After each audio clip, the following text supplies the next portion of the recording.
Good afternoon. Today is October 28th, 2022, and this is an oral history interview of George Teagarden.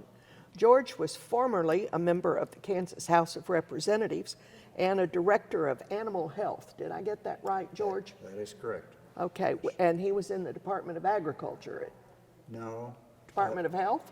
That animal health was a separate agency. Okay, At that time. Today it's part of the animal health department, okay. but changed the law last year and put it all together. Well, he ran the animal health department, and that made a whole lot of sense because you ran a whole lot of cow-calf operations, didn't you? I had some experience, yes. A little bit, yeah. We're conducting this interview under the sponsorship of the Kansas Oral History Project, and it is a not-for-profit corporation created for the purpose of establishing an archive of oral histories of Kansans who served in policy-making roles. Now, George, you're going to be part of our collection called State House Conversations, and that's where we interview former legislators to try to find insight on how you developed your political and policy skills. And we're also going to explore your administrative experience in running the Animal Health Agency. I'm Joan Wagnon, a former legislator and former Secretary of Revenue, and I'll be conducting this interview with my good friend and colleague, Duane Goossen. Duane was also a former legislator. In fact, we all served at the same time. I think George got here two years before you and I did, and you stayed a couple of years after I left, but basically we all served at the same time. We are privileged to have as our videographer David Heineman, also a member of this body, and he is a former Speaker pro tem in the House. David and Duane and I serve on the board for the Kansas Oral History Project, and that's our interest. Okay, George, let's start, and you tell me a little bit about your background. I know you're a cattleman. You live near Lacine. Yes. And so tell me a little bit about who George Teagarden is and what you've done in your life. Okay.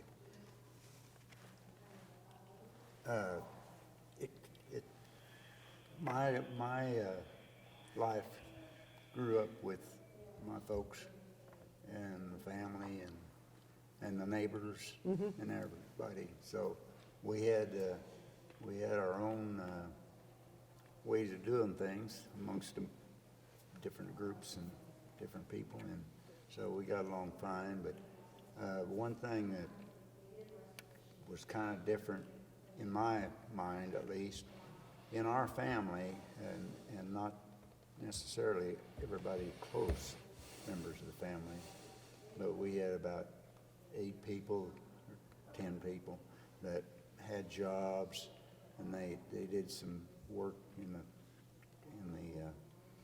county, you know, and then across the state. My father was he spent a lot of time helping others, I guess you would say. One of the things that he did was he was on the school board there at Lacine. And in those days, I'm talking about 100 years ago now, that We weren't there. right, but you know, every 2 years when it was time to elect a new board, the 3 guys that were there last year and the year before and the year before, they were there again. In those days, nobody wanted to be on the board, really, in Lacine at least. And the fellows that worked there on it did a good job and got along fine, and we had a pretty good school. But it was due to a lot of work by a few people. Yeah. Nowadays, there's like 9 on the board. I'm not sure that's quite correct, but it's kind of unusual. But our oldest son is the, no, he's he's not our oldest, he's our second oldest, that is chairman of the board now at Prairie View School, which is a consolidated school of 3 different schools, and doing fine. And tomorrow they're going to be in the race, cross-country race. One of the girls from Prairie View, she's going to be hard to beat. So they're doing a good job with those kids in Prairie View. They're doing a good job. Now, yes. George, what got you into the legislature? Why did you decide you wanted to run? Well, this was 1980. We became friends of, excuse me, Barkus. Marvin Barkus? Marvin, yes. And we worked on the place, farm, ranch, there at Lewisburg, and that's where he was from. And so we got along good and starting and continued. But just a good person, and he convinced me, or he talked to me about it, and you know, talked about the good things and the bad things not so well, and so, you know, I thought, well, you know, I wouldn't mind doing that maybe. And the governor at that time was John Carlin. John Carlin, and Jarlin called me, and he was pushing me, and so I said, well, okay. I think my dad thought, ooh, what are you doing, son? But anyway, we got along great, and just worked out fine. Well, I think everyone was glad you came up there, because by the time Duane and I got to the legislature, you had already moved on to the Appropriations Committee, I think. Yes. They changed the name from Ways and Means to Appropriation, but I'm not real sure when they did that. But as I was looking at what you did, you were on the Agriculture and Livestock Committee, you were on Commercial and Financial Institutions, and Federal and State Affairs when you first got there. But in '83, you went to Ways and Means and got off of Federal and State Affairs. And you made your whole career in the legislature working on agency budgets and handling the money. And Duane, that's where you and George came into contact with each other. That's right. When you first came to the legislature, had you watched the legislature in session, or had you been into Topeka, or was it mostly hearing about it through Marvin Barkus? Well, I heard about, you know, day-to-day work of the legislature, basically. And I was there 2 years, the first 2 years, I needed some more training, you know, but. We all felt that way, George. Absolutely, we all did. A lot of people helped me. So, no, it was good. And then I got on Ways and Means and Appropriations for 12 years. Did you come to the legislature thinking, I really want to be on appropriations, or is that something you figured out after you got here? That first 2 years, probably not much the first year, but the second year, I spent some time up there in their room and listened to what was going on. Yeah. And this was getting towards the end of the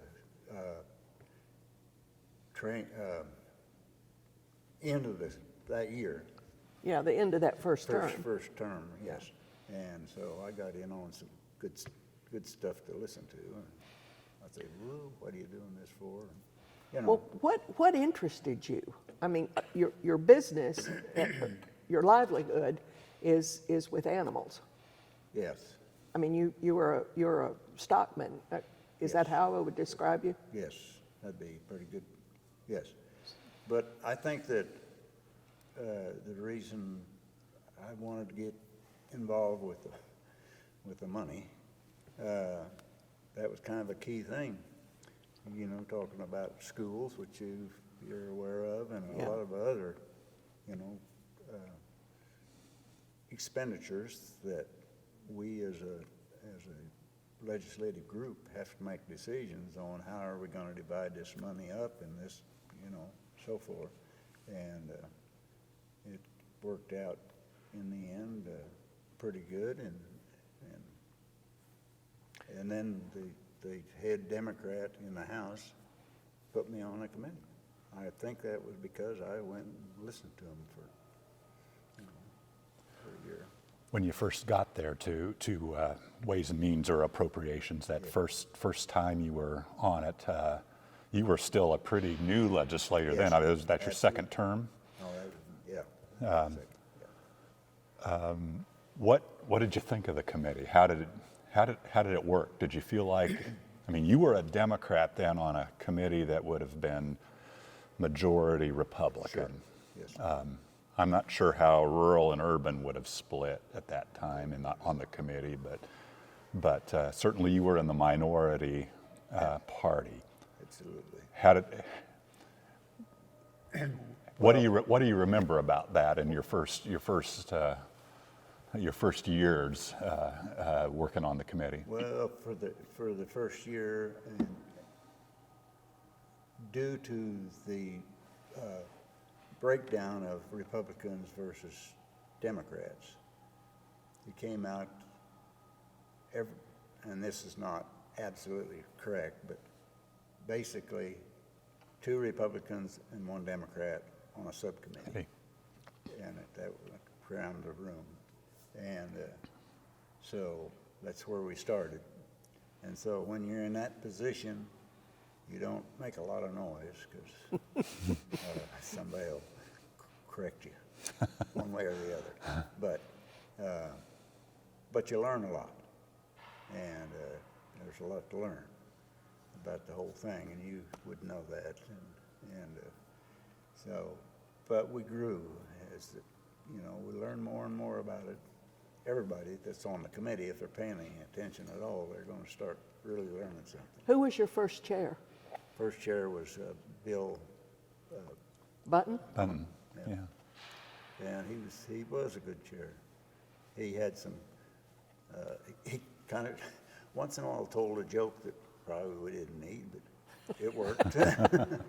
And so. Well, he we got worked along. hard at that, I think. He was Topeka legislator, so I got to know him in that regard. Yep.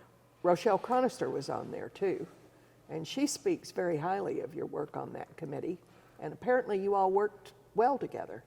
We did work well together, and I can tell you why that we got along. I mean, that first 2 years I was on one subcommittee. The second 2 years I was on a second one, and then after that I was always on her subcommittee. So we got well acquainted. We discussed the issues here and there, wherever we were at. She and I talked about it. So what And- budgets were you working? Oh, Do you remember? no, but it would be, we wouldn't, at that point, we probably didn't get into any school stuff at that time, but we grew into that, I guess you'd say. That's Yeah. not a good discussion, or way to discuss it, but that's kind of the way we went up, both of us. Do you remember it being very partisan in the committee in those at that time? I mean, were there a lot of votes that were Republicans one way and Democrats another, or was it more of the committee just kind of worked things out? I would say that in those days, the committee worked together. Not 100%, but Sure. but they all got along, and that's important. Right. And something like that, and did well. And I think that if you go on for years after that, you're going to see the whole thing start to shift. And it has shifted over the 14 years I was there. My explanation of what went on, or not what went on, but what the results were. 80%, this is when I first went in to the legislature, 80% I considered good people. They worked together, helped each other, so on and so forth, to some degree. No matter which party. Right. Yeah. And as we grew and grew, I guess you could say that. I'm not sure that's a very good way to explain it, but towards the end of my 14 years there, it was 20% that I considered good people and 85% that weren't what I would call good people in that position. And so it just, up and down. Yeah. Changed. And I think if you do any research and study some of the issues, the bills that are put in place and so forth, you could tell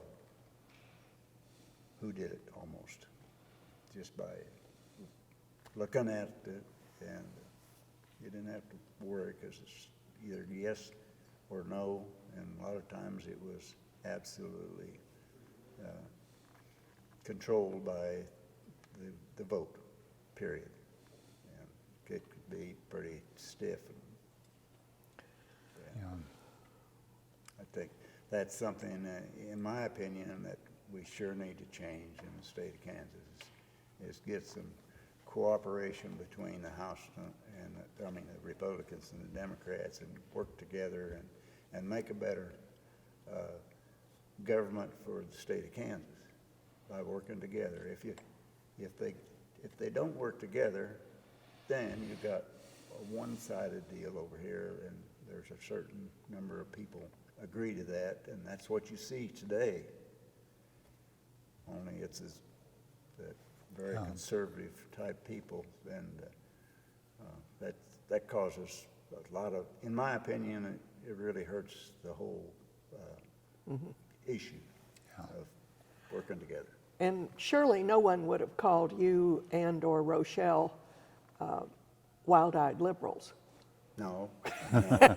You would have thought of yourself, I suspect, as being somewhat conservative or perhaps moderate. And but the people that are this conservative group that's being elected now have changed the way that the legislature operates. I would agree with that 100%. So Absolutely. provisos, Duane, provisos were used a little bit in the beginning when you went on to that committee, but then they tended to be, by the time I was watching and left the Department of Revenue, they were inserting provisos in almost everything to try to make legislation through the budget. Could you talk about that for a couple of minutes? And George, maybe you can chime in. Yeah, I mean, the budget is supposed to be about the budget and about spending, but provisos would get inserted saying so much money will be spent on something or another, provided that that department does such and such and such and such. And that got to be more and more and more, and I'm sure that probably fits with your memories as well. That I wasn't really aware of that, but I can imagine after what you've just said, you knew what was happening. Yeah. That's good. You wrote, through your time on the Ways and Means Appropriations Committee, you rose up eventually to be the chair of the committee during the 2-year cycle or session that Democrats were in the majority in the House. 91 and 92. And Yes. that was kind of a banner year because school finance was big, Big. during that period. Was Rochelle Chronister your ranking minority member during that time? I'm thinking she was. Because Bunton was already in the Senate by then. I think that's right. But what I'm interested in is when you were chair, how did you communicate with the Republicans on the committee? Did you share? Was there a lot of information sharing? Well, how did it seem to work to you? I think that, at least I thought we were sharing pretty well, you know, across the committee, getting along good. I mean, you would know, and I didn't know that we had any problems really on the committee. I mean, here's what we got to do and what we need to do, and we can get it done. But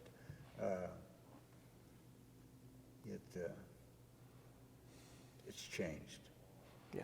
you know, and it was changing at that time. It was changing, yeah, Yes. sure.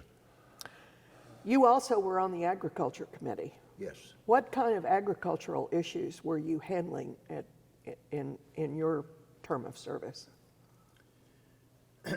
Well, we've had, you know, a few issues, but not a lot really at that time. But we had a bill introduced into that committee, the Agriculture Committee, that said, basically, if you can't get $2.50 a bushel for your wheat, don't sell it. You can't sell it to anybody. You can't sell it across the state lines. And I objected, because if you couldn't sell it, what do you do with your wheat? Yeah. You know, and in our area, we're on the Missouri line. Put them out of business. It would. Well, that bill did not pass. It didn't pass the committee, actually. There was two fellows there that were on each side of me, and they disagreed with me, but it didn't bother me too much. I wasn't gonna, but they claimed I voted two different ways. That was the way it was going, but we voted no anyway. Well, agriculture was changing quite a bit during that time. Water was a big issue. Water again, too. We're having that problem with no rain in the state, really. Yeah. We have a lot of, or several fires, big fires, that have taken a lot of ground away from people for a year at least, and so forth. And there's been some changes. And there's some big operations in the state that weren't there 30 years ago. I mean, there's a few larger ones, but now there's quite a few large ones, in my opinion, that I see. We have a few around my area. They're pretty good size. And what does that do to the small farmer? Actually, I don't think that it really hurts them. I mean, you've got numbers, and you get into, like, cattle, you know, well, this person's got 100 cows and this person 300. Well, you know, there's a little jealousy, I think, but they still operate their own position or their own ranch the way they want to, and the way they always have, and probably the way their family grew up doing the same type of thing. And so I think it's working all right. It's just one thing that we have trouble in our area, plus I think the whole state, maybe more than the whole state. In our area, if you've got a farm to sell, you know, a few years ago it would have been worth a couple $100 an acre. They sold that place for $4,200 an acre, and it was people hunting deer, and, I don't know, probably turkey. And what can a farmer do? You can't spend that kind of money to make it work. So the prices of ground, the prices of land are Oh, way yeah, exceed the ability of a small farmer to yes, yes. purchase land. Yes, I would agree to that. There's no way you can make $4,200 on a wheat field. Yeah. Well, what about property taxes? Didn't you get some relief by doing use value on your property taxes on agricultural land? Well- That should have kept those prices down. It didn't, though. It didn't. No.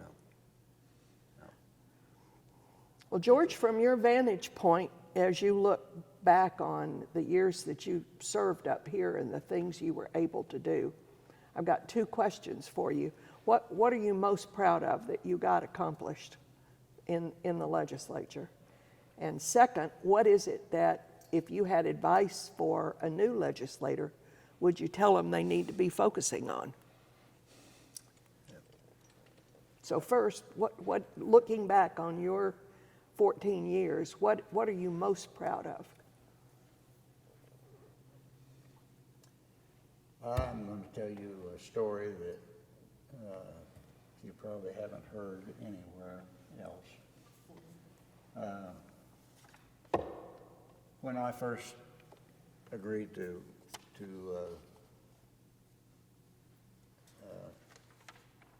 try to get in the legislature, Uh-huh. and the opponent that I had was from Garnett, which is 30 miles west of us. Yeah. And a person who had been in the either 22 or 24, and I'm confused which one it was, but he'd been here a long time. Okay. And I was pretty, I was there to essentially do a good job. And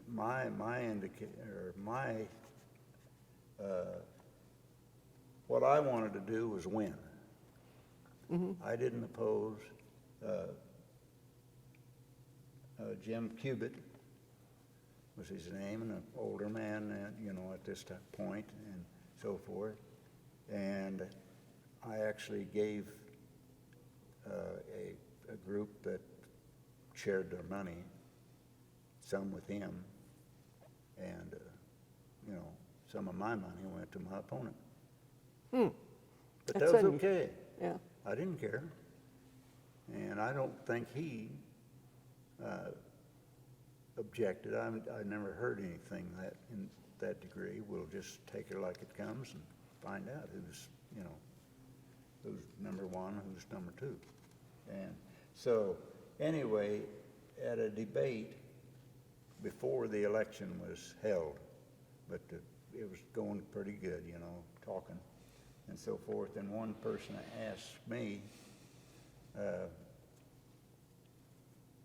about this, if what do you think? Why are you giving him money? And I said, I'm voting for a job. I'm not voting against Mr. Cubitt. We'll go from there, And we stuck in there, and I did win. But Mr. Cubitt sent me a thank you for the money that we donated into the pot, essentially, and got along good. Good people, and just, in some cases, it'd be a fight. Yeah. With that kind of a situation. We didn't have any fight. And you beat him. Beat him. I won by about 63%. That's pretty good, George. Yes, it was. I was pretty pleased. That first night, went up to the Did you come up here to the Capitol, to the election office, or was this down in Lacine? This was at Mound City, Kansas. Mound City, okay. That's where they was counting. Okay.